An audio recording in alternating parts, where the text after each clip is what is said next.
Bakit? Lagi kami baha. Parang ano po kasi pag inisip niyo, yung puro hirap. Parang walang ginhawa. Yung gusto kong bilhin yung gusto ng anak mo, wala kang mabibig.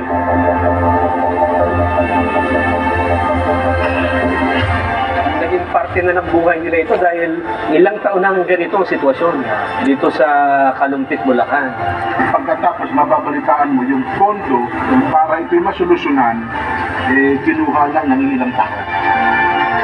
Siguro ang nais lang namin parating doon sa mga nangurakot at nagkamal ng pera na sana makita nila yung hirap na dinaranas natin sa amin. Dapat po siguro yung sinong gobyerno yung wala na kami magawa talaga. Hindi ako satisfied. Sobrang hirap para sa amin.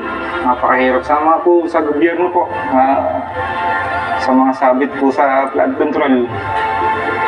Sana po makonsensya kayo. Sana po nakikita yung sitwasyon namin dito.